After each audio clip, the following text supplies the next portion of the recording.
My name is Fraser. My name is Mark. And we are the hosts of the geekiest show alive. To the outside world, we're ordinary geeks. But in the Fab International Studios, we talk comics and find other geeks just like us. This is Geek of the Week.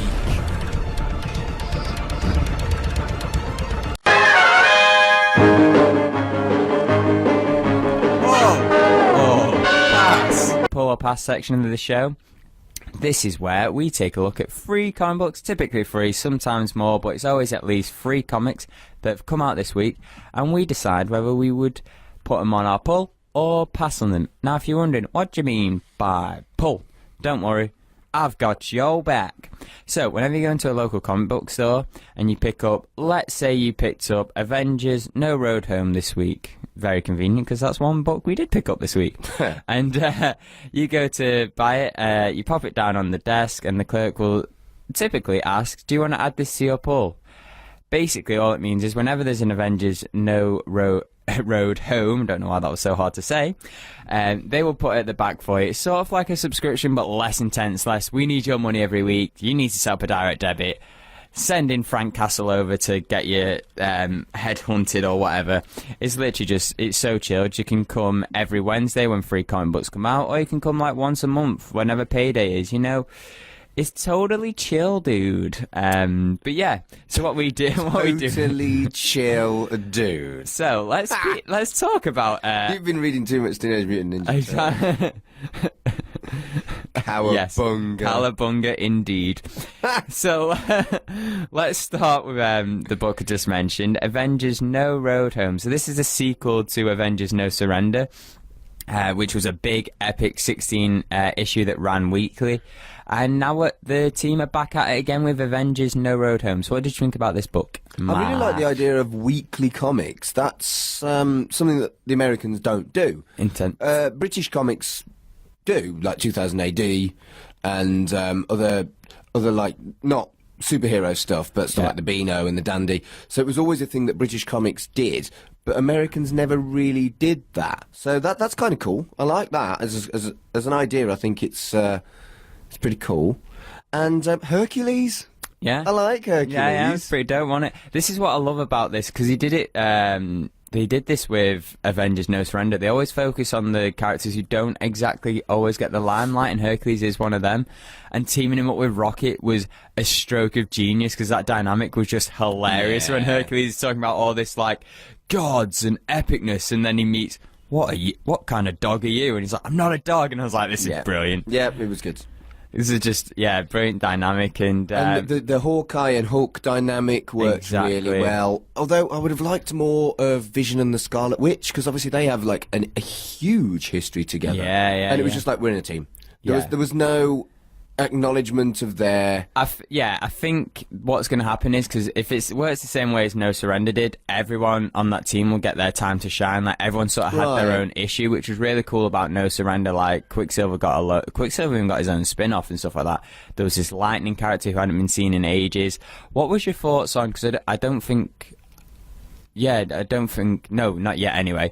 You wouldn't have read No Surrender. What did you think of Voyager? Didn't really know much about her, and it didn't give me much about her, but that's okay, because I know it's a sequel and I haven't read the original, and I did resonate more and kind of like go towards the characters I know, like Hercules, like Rocket, Hawkeye, Hulk, Scarlet Witch, Vision. The other characters I was like, who are you? Yeah, and I think that's the sort of good thing is, like, these two stories, they always have characters that you know, obviously. So, like, for me, reading No Surrender, I saw the two Spider-Men in it, and I was like, yes, and then they got frozen straight away. I was like, oh, come on. But then I stayed for the other characters who I hadn't seen before, and I was like, oh, this is cool to get their story. So I like that they have that, like, both sides of that, especially in an Avengers book, because it is about the team. Yep. But Voyager basically is, I don't know if I want to get into spoilers too much about No Surrender, but I sort of called it, and I was dead happy about it when I did call it. It's, think Mr. Meeseeks, not Mr. Meeseeks, the episode where Mr. Poopy Butthead started. she's basically one of them. Like, it gets imprinted in your brain, and it was very, very well done in No Surrender, and she's an interesting character to have. Very, very new to comics, so I'd be interested to get your take when I think Avengers No Surrender is on trade-off at some point, so it'd be interesting to get your perspective on that, and then maybe how it influences. And that's the thing, this isn't a pass for me, not because it wasn't good, but because I want to read No Surrender first and then go on to it. So you'll get to it. I'll get to it. It's definitely a pull for me, because I enjoyed No Surrender so much. It finally cleared up because there was so many Avengers teams, and you're just like, which one do you follow? And then this book sort of neated them all together. We now have a new Avengers team. Everything was made. Well, I look forward to reading No Surrender, and then I'll probably read the trade of No It Road made life so much easier. Don't worry, if I've got the collection these when I pull them, I might just send them all your way once you've read No Surrender. But yeah, I really did enjoy this. Like, just more of this, please. More no's. I wonder what they could do next. Avengers no, way back no, whatever. But yeah, really enjoyed it. And now we're going to turn to another book. So, Wonder Twins, latest edition of the Wonder print by DC, came out this week. The other Wonder imprints have been Naomi by Brian Michael Bendis and Young Justice by Brian Michael Bendis. There's been some others, I think, but those two pop into my head. But this wasn't by Brian Michael Bendis, so it was something cool to check out. Now, the Wonder Twins are basically from another planet, and they're basically sort of being taken care of by Superman. They're in Metropolis. They're trying to work their way around, and the basic premise of this story was that they were in high school, but they were also interning at the Hall of Justice. Can you imagine being a teen interning at the Hall of Justice, or doing your work experience at the Hall of Justice? Where did you do your work experience? Dylan's the bookstore. Was it like the Hall of Justice? Could you imagine doing your work experience? They had a gigantic stockroom that was like a dream come true, where I could just like sort through books and stuff. Yeah. And I like books. But was there a cosmic treadmill?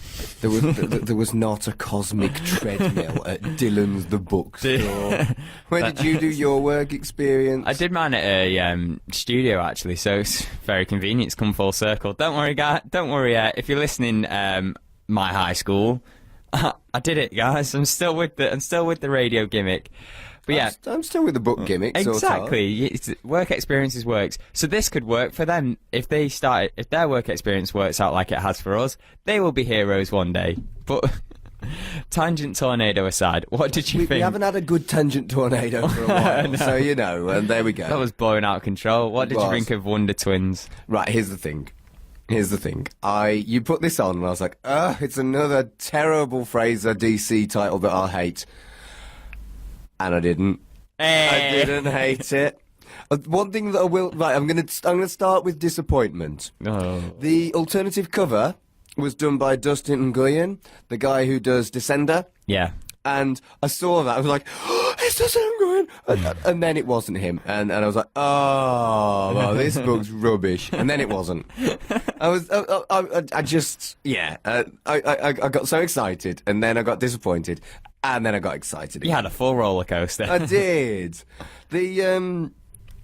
What it did really well was it didn't feel like I needed to know 100 years of DC history. It felt like I just needed to live in a modern world. It was very self-aware and tongue-in-cheek, but not overly done. And the Hall of Justice explanation that they came up with was brilliant. The gag about Sweden was brilliant. And thunderstorms in Exor sound great. Yeah. Yeah, I thought they'd be down your vibe. I want to go there and enjoy a thunderstorm. That happened, and I was like, I swear they're Wonder prints for younger readers, but then it might be the teen readers, which would make more sense, because, yeah, this thunderstorm happens and people get a bit, Bound chicka bow bow. Yeah. And I was like, wait, what? And it had as a family-friendly reader. And it had a really, really clever ending that made me go, okay, yeah. Good work. Good work. A round of applause to the book. Yeah, so I was. Yeah, this is the first DC book that's ever gonna be on my pull. Hey, we did it, guys! Woohoo! Party! Let's eat some burgers. What were the burgers that Jim Lee and Dan did? Let's get a McDonald's and a Burger King for that success. I really, just to go into more about the Hall of Justice explanation, that was brilliant. Like, why we come together so we actually get the right hero on the right team, because they had Lightning dealing with a water issue, and it's like, you couldn't think of Aquaman, or like them all coming to the same thing. I was like, for one robber. A lot of, and it is, again, this Wonder Comics, they've got the tongue in cheek, and I really do enjoy it. And it's not too much, though. Yeah, they've managed to find the right balance, and I'm really digging it. The family friendly or teen, maybe it might be more teen. Yeah, I really do enjoy this label, and you know what? I'm probably going to pull a lot of stuff on this label because it's just right down my alley. And the twins themselves, great dynamic between the two. Yep. When I went into the store to buy the comics, the clerk at the desk was like, "Oh yeah, look at this Wonder Twins. It looks very interesting," because they had to do an explanation for it on the website. And like, yeah, one of them was octopus on a bike, and then the other one was water. I was like, okay, I kind of want to know how they got into this situation. And they didn't get into that situation in the first issue. So I kind of want to see how they get into that situation, which is why... Octopus on a bike sounds brilliant. Which is why, among many reasons, this is on a pull for me. Now, we've done something interesting with this last book. So I was panic in Forbidden Planet in Cardiff. I was panicking going, I need to find an indie first issue and stuff like that. And then...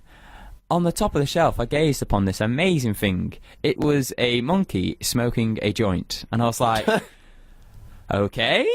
And then I opened the page, and the first page said something like, in the valleys of Wales. And I was like, right, this is getting picked up. Now, we'll preface this. It is a book from like 2011 but I think it's like a 4 or 5 part story. So when we say pull or pass on this, it's whether we want to travel all the way back to Wales, pick up more of those issues. You can go back to Wales. And go. I have no plans to go to Wales. So this is called Stiffs, first issue, by Smoking Simian... Sequentials or something. Mark's going to pronounce it properly because he can... Smoking Simian Sequentials. There you go, look at that. So this is a Welsh indie book, and yeah... it's a Simian's another word for monkey. Monkey, yeah. No, I can't. I know what it is. I just can't say it because their logo is a monkey. It is a monkey. And in this book, there's a dude with a monkey who talks, which is epic, and it's their journey sort of through a zombie apocalypse kind of thing, but also whilst their mates are at the pub sort of talking. And it is important to emphasise that this is a Welsh comic, I think, because I read the whole dialogue in a Welsh accent in my head. It became very taxing after a while. I just had to embrace like Rob Brydon, and I just had to keep thinking like that, just embrace Gavin and Stacey in my head while I was reading this. But I really enjoyed it. I liked it was fun when we kept jumping back and forth between like the dynamic between the monkey and the main character was hilarious because the monkey was just literally like, what are you doing, unexplained mate? Monkey. Yeah, exactly. We don't know why he is a monkey that talks. But he's just a monkey that talks. He just is. And you know what? I just took it at face value. I was like, yep, I'm down. Talking monkey, let's go. Right, here's the thing with comic book nerds, right?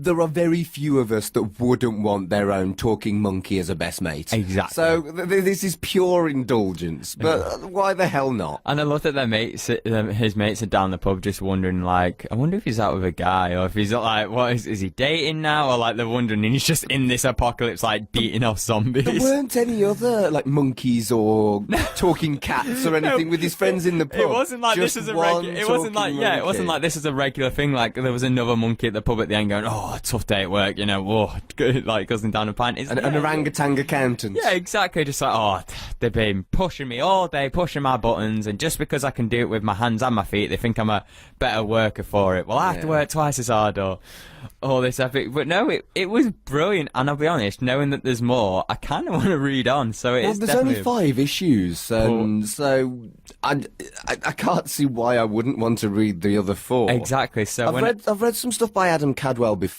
Actually, I read a series called Blood Blokes, which I really enjoyed. It was like a vampire take, and I really enjoyed that. So when I saw his name on it, I knew it was probably going to be good stuff, and it's beautifully peculiar.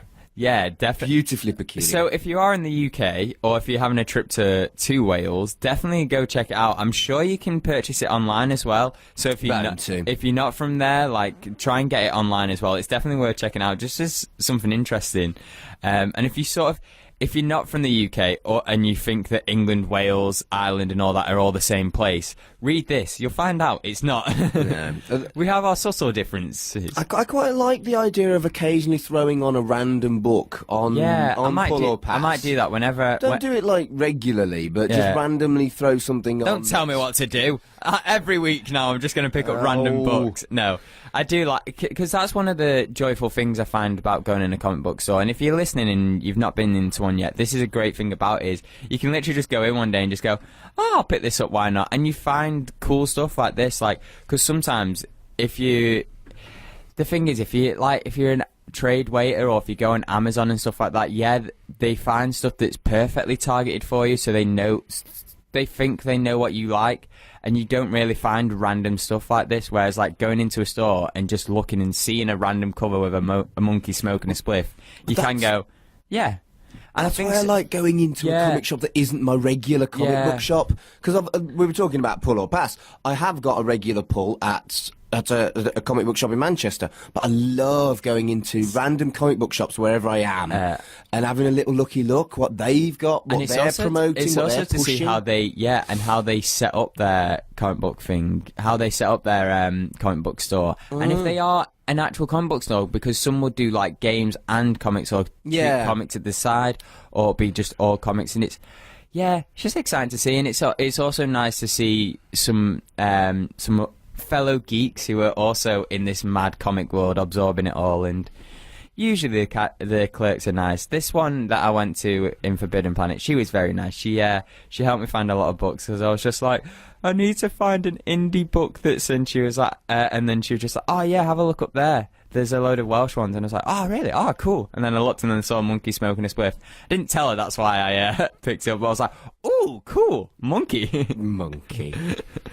But yeah. What about you? What about you, fellow geeks? Have you checked out a book like this before? Have you just randomly picked up a book? Tell us your comic book stories. Yeah.